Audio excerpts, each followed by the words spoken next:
नमस्कार, स्वागत है आपका द नेटिजन न्यूज में। मैं हूं आपके साथ पूजा। ये रुक करते हैं आज की खास खबरों की ओर। बांदा में गाय बचाओ किसान बचाओ पद यात्रा निकालने गए कांग्रेसियों को पुलिस ने किया गिरफ्तार। आप जानते हैं कि धर्म ग्रंथों में गाय को माता का दर्जा दिया गया, लेकिन आज वही माता दर दर भटकने और भूख प्यास से बिलख बिलख कर मरने के लिए मजबूर है।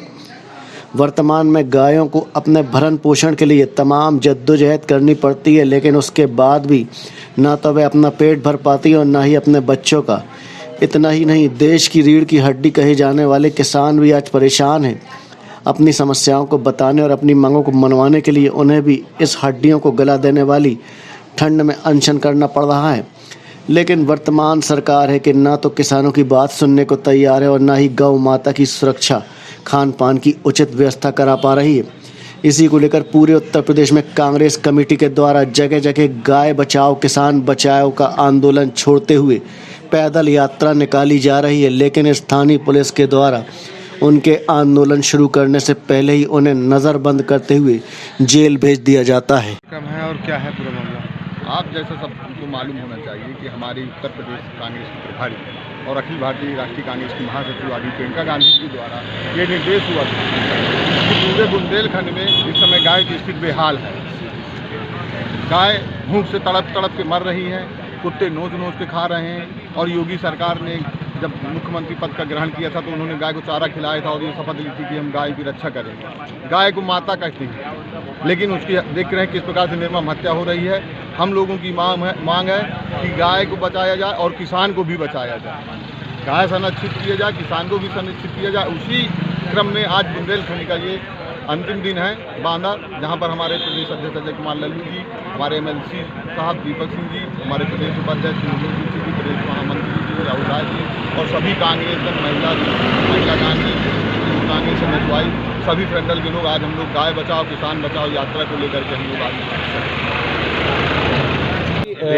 आज आप लोग यहाँ पर इकट्ठे हुए हैं, किस तरीके का कार्यक्रम है और क्या है ये माननीय प्रियंका गांधी जी के निर्देश पर प्रदेश अध्यक्ष जी श्री अजय कुमार लल्लू जी के आह्वान पर हम लोगों ने गाय बचाओ किसान बचाओ गौ माता की जो निर्मम हत्याएं हो रही हैं, जो गौ माता की रखरखाव नहीं हो रहा है, माननीय मुख्यमंत्री जी ने 2019 से 2020 का गौ माता का बजट 600 करोड़ रुपए का था।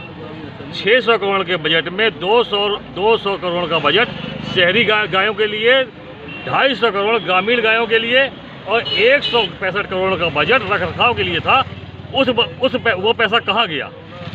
गौ माता के लिए एक भोजन के लिए एक खुराक बनी थी, 5 किलो भूसा, 1 किलो चोकर, 1 किलो खली और हरा चारा। क्या जो गौशालाएं बनी हुई हैं क्या ये दिया जाता है?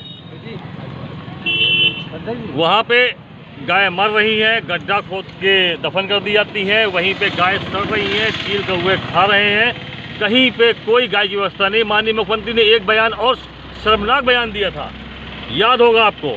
मैं आपको अगर याद नहीं तो मैं याद दिलाना चाहता हूँ। मुख्यमंत्री ने कहा था कि मैं गौ माता की रक्षा के लिए हूँ, ना कि लड़कियों की रक्षा के लिए। जब बहनों का बलात्कार हो रहा था, मुख्यमंत्री ने से पूछा गया कि बहनों का लड़कियों बच्चियों का बलात्कार हो रहा है, इनकी सुरक्षा का क्या है, तो मुख्यमंत्री का ये बयान आया था। अभिमन्यु जी, 4 साल बाद ही गाय की याद क्यों आई? भाई साहब, 4 साल बाद गाय की याद नहीं आई है। गौ माता, हम लोग हिंदू धर्म में हैं, से पैदा हुए हैं, गाय हमारी माता है।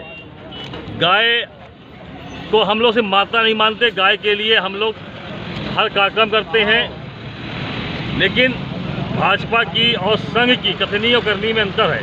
वो कहते हैं, हम करके दिखाते हैं। क्या ऐसा नहीं लग रहा है कि 4 साल बाद चुनावी वर्ष में आप लोगों को गाय के रूप में एक संजीवनी मिल गई? नहीं, ये कोई चुनावी मुद्दा नहीं है, ये हम लोगों की भावनाएं जुड़ी हुई हैं। गाय हमारी माता है और इससे हिंदू धर्म का गाय एक प्रतीक है। तो जो भाजपा ने एजेंडे बनाए थे उसको हम याद दिला रहे हैं इनको कि इसको आप पब्लिक में लेके आए थे और उसका क्या कर रहे हैं आप। फिलहाल अभी के लिए बस इतना ही। लगातार ताज़ा खबरों के लिए आप बने रहिए हमारे साथ। नमस्कार।